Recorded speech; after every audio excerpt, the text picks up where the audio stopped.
Bonjour et bienvenue dans le podcast Écoute-toi, le podcast qui parle de psychologie et de développement personnel. Je suis Aurélie, psychologue et praticienne en hypnose.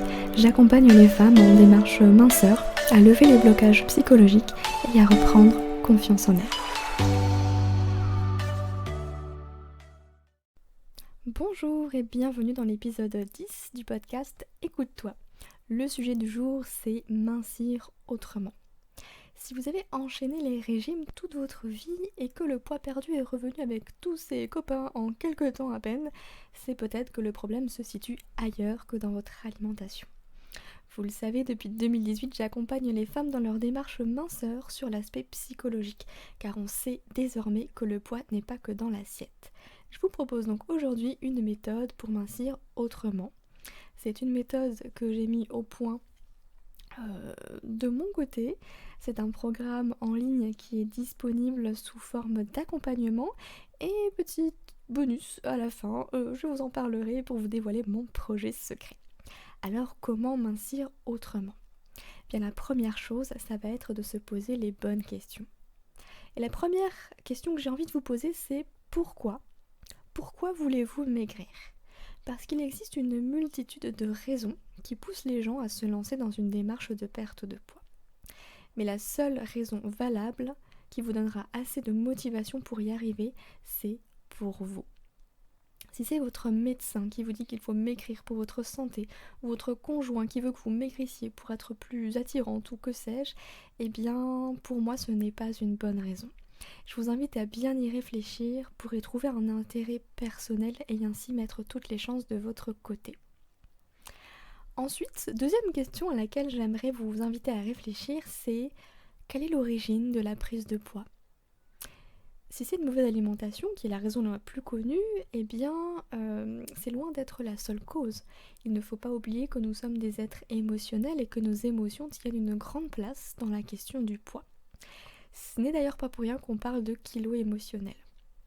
Vous le savez, si vous avez lu l'article sur les 5 blocages psychologiques, que finalement il y a énormément de causes qui peuvent bloquer une perte de poids qui n'ont rien à voir avec l'alimentation. Si le sujet vous intéresse, je vous mettrai le lien de l'article dans la description du podcast. Ensuite, il y a la question des grignotages. Parce qu'on a beau savoir bien manger, savoir faire une activité physique à côté régulièrement, eh bien il arrive que finalement le seul aspect qui gâche tous nos efforts, ce sont les grignotages. L'idée c'est qu'en fait il faut comprendre pourquoi il y a des grignotages. Il y a plusieurs facteurs déclencheurs, notamment la faim, la gourmandise, les émotions et j'irais même jusqu'à l'habitude. Et c'est important d'apprendre à en comprendre la cause, l'élément déclencheur pour pouvoir mettre en place des solutions adaptées afin de mieux les gérer. Je dis pas de les supprimer parce que c'est important de garder une source de plaisir, mais d'être vraiment dans le côté gourmandise, plaisir à 100%, et non pas dans l'alimentation émotionnelle qui nous fait culpabiliser juste après. Là encore, je vous ai préparé un article justement sur les facteurs déclencheurs dans les grignotages, ainsi que des solutions que je vous mettrai en barre d'informations du podcast. Passons maintenant aux émotions, tout simplement. Est-ce que vous avez déjà dit ces phrases ? J'en ai plein le dos, ça me gonfle, ça me bouffe. Ah, le poids des émotions. On a tendance à les sous-estimer alors qu'elles sont bien là. Si vous avez tendance à tout garder pour vous, eh bien, ce trop-plein d'émotions accumulées toutes ces années, il faut bien qu'elles se trouvent une place quelque part. Dans les hanches, dans les cuisses, dans les fesses. Et oui, c'est pas pour rien qu'on a l'impression d'avoir un poids sur les épaules, n'est-ce pas ? L'idée c'est donc d'extérioriser. Je ne vous dis pas de raconter votre vie au premier inconnu qui passe, non pas du tout, mais simplement de trouver une manière bien à vous pour extérioriser ce trop-plein d'émotions. Il y en a pour qui ça va être la parole, simplement. D'autres pour qui ça va être à travers une activité manuelle, créative, l'activité physique, une décharge vraiment par le corps. Et moi ce que je vous propose aujourd'hui c'est simplement un exercice d'écriture. Prenez juste une feuille de papier, un stylo et videz votre sac. Notez tout ce qui vous passe par la tête, tout ce que vous avez sur le cœur, de toute façon ça n'appartient qu'à vous. Et après, brûlez la feuille, jetez-la, débarrassez-vous-en, histoire d'être tranquille, vous, de votre côté. Et d'une manière symbolique, c'est aussi de dire, bon ben voilà, c'est écrit, c'est posé, on n'en parle plus. Même si bien sûr c'est pas si simple que ça. Mais mine de rien, ce poids sur les épaules va commencer à s'alléger. Je vous invite donc à répéter cet exercice d'écriture autant de fois que vous en avez envie et besoin. Autre aspect de cette démarche minceur, c'est l'image du corps. Je ne compte plus le nombre de femmes qui, même après avoir perdu 20 kilos, ne se sentaient pas mieux dans leur corps. Pourquoi ? Parce qu'elles ne se reconnaissaient pas, tout simplement.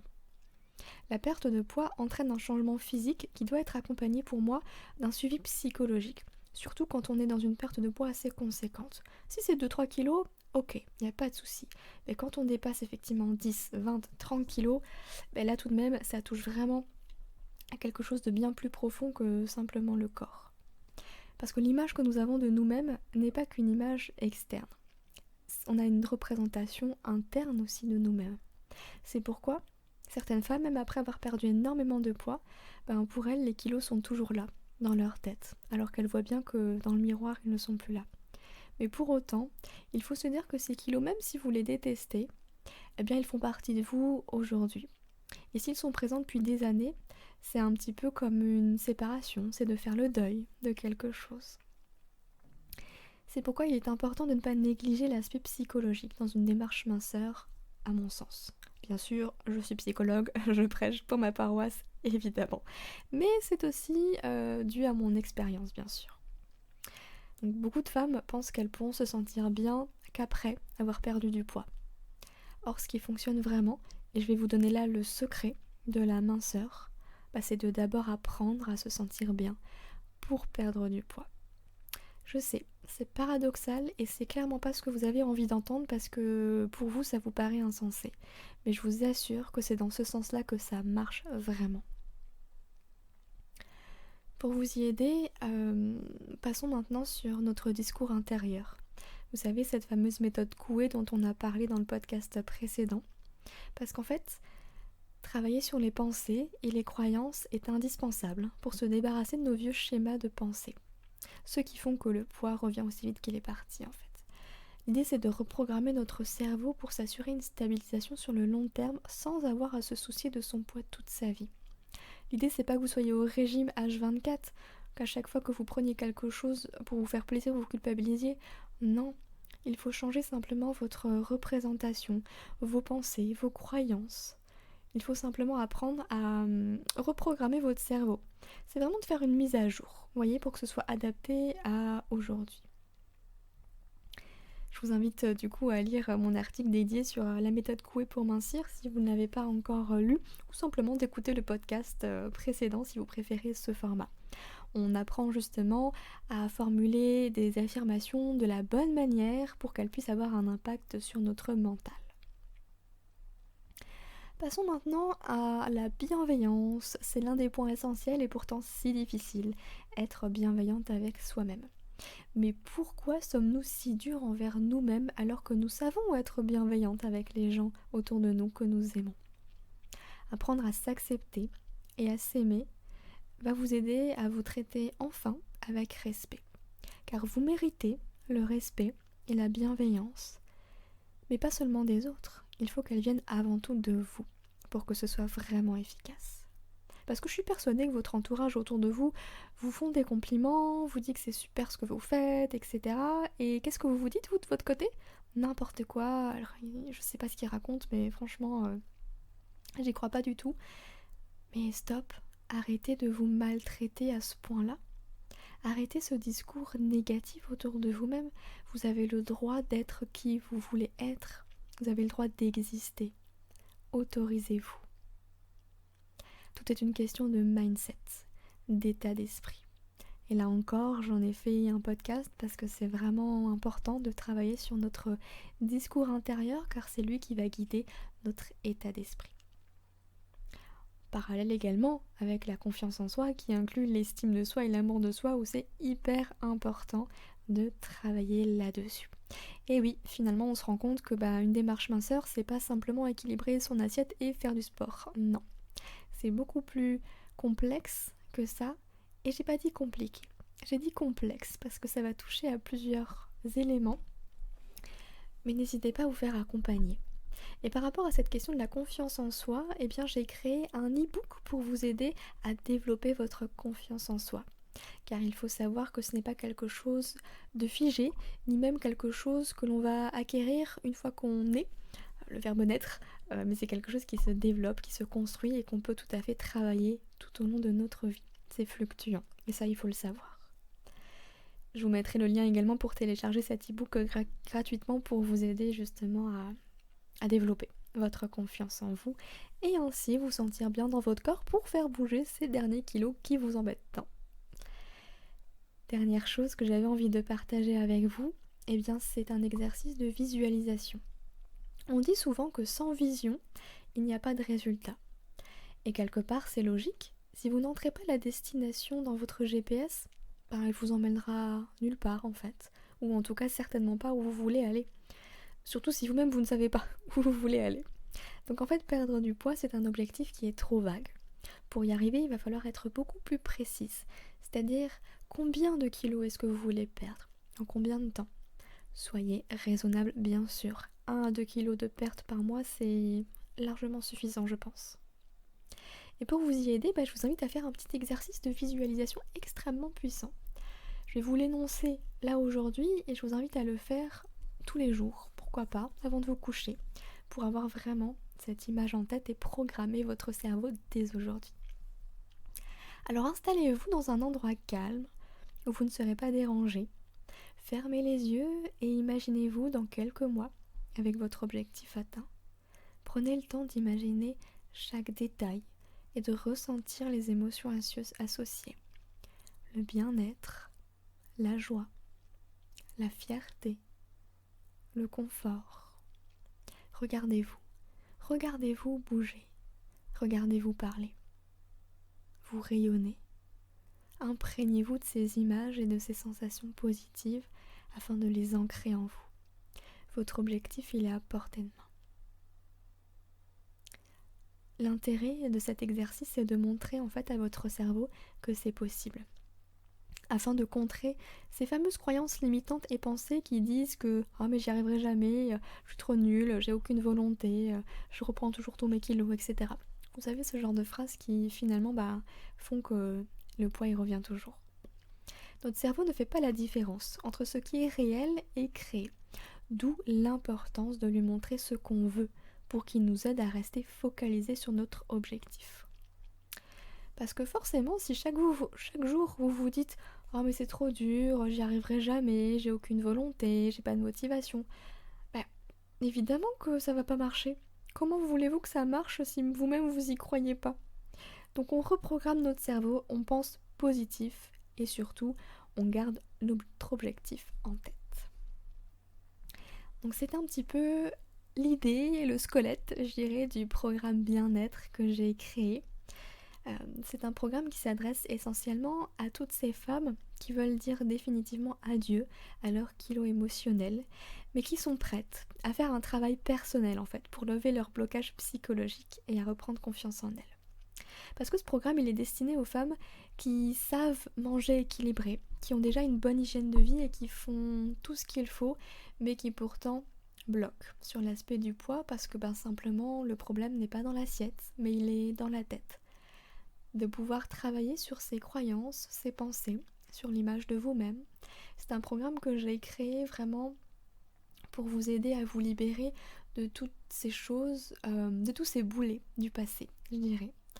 Un programme avec bien sûr des supports vidéo, mais aussi des supports papier sous format PDF pour faire des exercices, parce que oui mesdames, c'est un programme qui demande de vous engager et de travailler. Mais j'ai aussi inclus des séances d'hypnose, car vous le savez, je suis également praticienne en hypnose, et c'est quelque chose qui peut vraiment vous aider à aller travailler en profondeur. Parce que tout ce qui est lié au poids, c'est un petit peu comme l'image d'un iceberg, vous voyez? C'est que le poids, il représente juste l'iceberg à la surface de l'eau.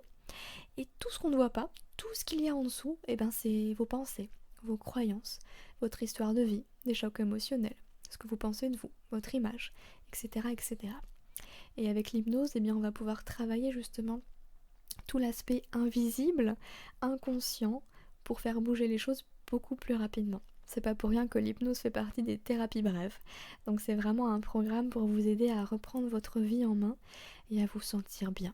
Qu'importe combien de poids vous voulez perdre, l'idée c'est simplement de pouvoir enfin être en accord avec vous-même et vous sentir bien.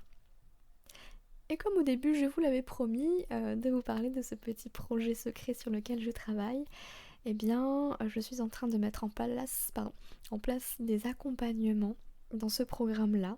Donc je le fais évoluer en même temps que moi aussi j'évolue avec toutes mes recherches et mes expériences pour vraiment proposer quelque chose d'encore plus complet et plus transformateur. Parce que pour pouvoir changer, eh bien on a besoin de quelqu'un d'extérieur, d'être accompagné. Et je travaille justement là-dessus pour vous proposer un accompagnement de groupe afin de s'entraider sur plusieurs mois.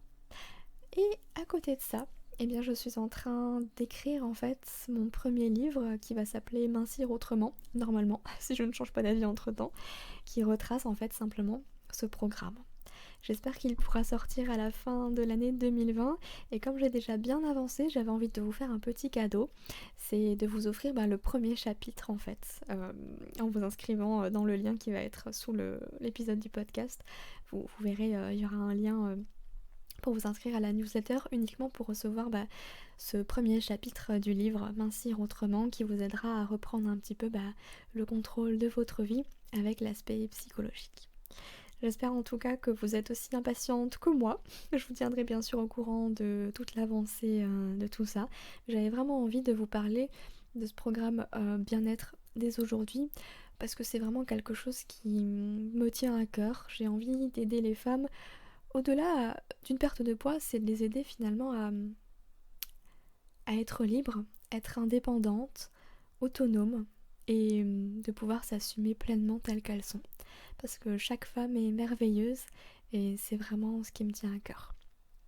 Donc bien écoutez, on va s'arrêter là pour le podcast du jour. Comme d'habitude, vous retrouverez tous les liens dont je vous ai parlé et le lien également de l'article en lien avec ce podcast dans la description de ce dernier.